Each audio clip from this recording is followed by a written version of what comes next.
1947 में भारत आजाद हुआ था, लेकिन उस समय की कहानी सिर्फ लाल किले, तिरंगे और भाषणों की कहानी नहीं थी। दोस्तों, आपसे एक छोटी सी उम्मीद है कि आप वीडियो को लाइक करेंगे, क्योंकि वीडियो बहुत ही मजेदार और रोचक होने वाली है। तो वीडियो में लास्ट तक बने रहिए। चलिए शुरू करते हैं। उस समय भारत के करोड़ों लोगों के लिए सबसे बड़ा सवाल था, आज घर में चूल्हा कैसे जलेगा। और इस सवाल का जवाब अक्सर किसी बड़ी रकम में नहीं, बल्कि कुछ आने और 1 रुपए में छिपा होता था। आज 1 रुपया हमारी जेब में पड़ा रहे तो शायद हम उसे गिनती में भी न लाएं, लेकिन 1947 के भारत में 1 रुपए को इस तरह नजरअंदाज करना आसान नहीं था, क्योंकि उस समय 1 रुपए और एक आम आदमी की कमाई के बीच का रिश्ता बहुत गहरा था। एक मजदूर के लिए रुपया सिर्फ रुपया नहीं था, वह उसकी पूरे दिन की मेहनत का नतीजा हो सकता था। वह शाम को घर लौटते समय अपने साथ ले जाने वाली उम्मीद हो सकता था, और कई बार उसी 1 रुपए से यह तय होता था कि घर में उस रात क्या पकने वाला है। अब यहीं से 1947 के 1 रुपए की असली कहानी शुरू होती है। सबसे पहले एक गलती दूर कर लेते हैं। जब लोग कहते हैं कि 1947 में 1 रुपए की कीमत आज के हजारों रुपए के बराबर थी, तो यह बात सीधे सीधे सही नहीं मानी जा सकती, क्योंकि रुपए की कीमत नापने के कई तरीके होते हैं। महंगाई के हिसाब से एक जवाब मिलेगा, सोने के हिसाब से दूसरा और मजदूरी के हिसाब से तीसरा। लेकिन आम आदमी के लिए सबसे महत्वपूर्ण सवाल था, उस 1 रुपए से बाजार में कितना सामान आ सकता था। और यही 1947 का रुपया आज के रुपए से बिल्कुल अलग दिखाई देता है। उस समय आम आदमी की कमाई आज की तरह हजारों रुपए में नहीं होती थी। एक मजदूर की दैनिक मजदूरी काम और स्थान के अनुसार अलग होती थी, लेकिन कई जगहों पर उसकी पूरी दिन की कमाई लगभग 1 रुपए के आसपास या उससे कम हो सकती थी। इसका मतलब समझिए, आज किसी व्यक्ति की एक दिन की कमाई और उसकी जेब में पड़े 1 रुपए के बीच जितना अंतर है, 1947 में वह अंतर बहुत कम था। इसलिए उस समय 1 रुपए को खर्च करना कोई छोटी बात नहीं थी। लेकिन दूसरी तरफ बाजार की कीमतें भी आज जैसी नहीं थीं। अनाज, नमक, दाल, तेल और रोजमर्रा की कई चीजें आज की तुलना में बहुत कम कीमत पर मिलती थीं। यहाँ एक महत्वपूर्ण बात है, सिर्फ यह देखकर कि उस समय चीजें सस्ती थीं, यह मत समझिए कि उस समय हर आदमी आराम से रहता था। कमाई भी कम थी। एक परिवार की जरूरतें सीमित थीं, लेकिन कमाई भी सीमित थी। इसलिए घर का खर्च चलाना तब भी आसान नहीं था। फर्क सिर्फ इतना था कि आज की जिंदगी में रकम बड़ी है और कीमतें बड़ी हैं, जबकि 1947 में रकम छोटी थी और कीमतें भी छोटी थीं। लेकिन 1 रुपए की खरीदने की ताकत उस समय ज्यादा थी। यही कारण है कि उस समय एक आम परिवार अपने रोजमर्रा के खर्च का हिसाब बहुत सावधानी से रखता था। कितना अनाज लेना है, कितना तेल लेना है, कितनी दाल खरीदनी है, कपड़ा अभी लेना है या कुछ दिन और चलाना है, हर खर्च का मतलब था और हर पैसा अपनी जगह रखता था। उस समय के बाजार में 1 रुपया लेकर जाने वाला व्यक्ति खाली हाथ नहीं लौटता था।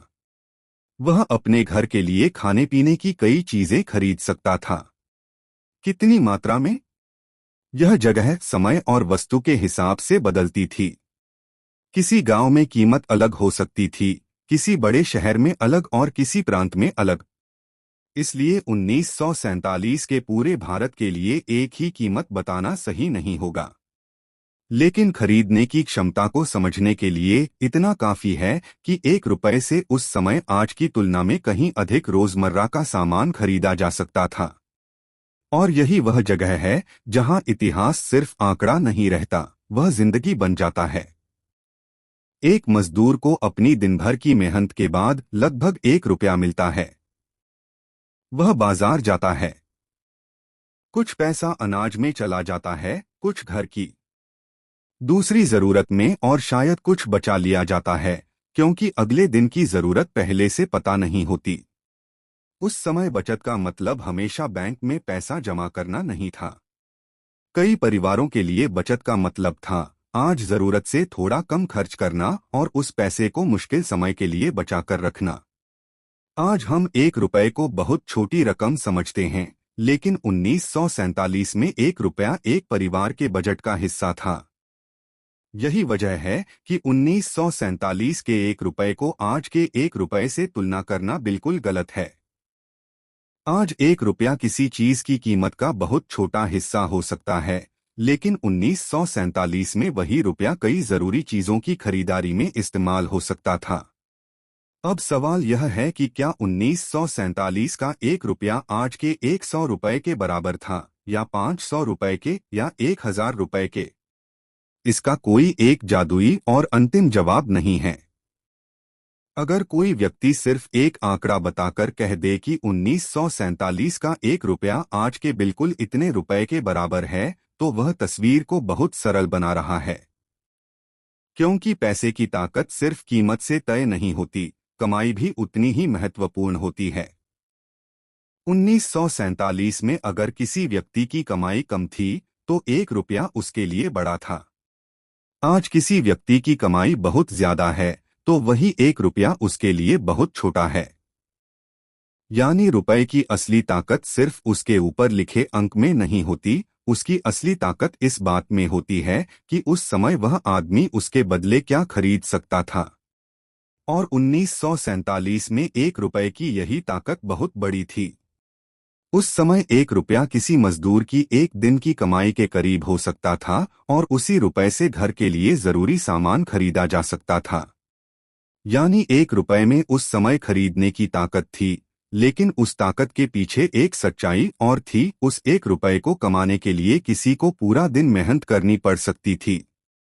इसलिए 1947 का 1 रुपया सस्ता नहीं था, वह मेहनत से कमाया गया पैसा था। आज हम पुरानी कीमतें देखकर कहते हैं, इतनी सस्ती चीजें। लेकिन उस समय का आदमी शायद यह सोचता था, आज की कमाई में घर का खर्च कैसे चलेगा। यही फर्क है पुराने भारत और आज के भारत को समझने का। आज 1 रुपया हमारी जेब में पड़ा रह जाए, तो शायद हमें उसका ध्यान भी न रहे, लेकिन 1947 में 1 रुपए को कमाने, संभालने और खर्च करने तीनों का अपना महत्व था। और शायद यही उस समय और आज के बीच सबसे बड़ा अंतर है। रुपया बदल गया, कीमतें बदल गईं, कमाई बदल गई, लेकिन एक बात नहीं बदली, आम आदमी के लिए पैसा हमेशा उसकी मेहनत से जुड़ा रहा।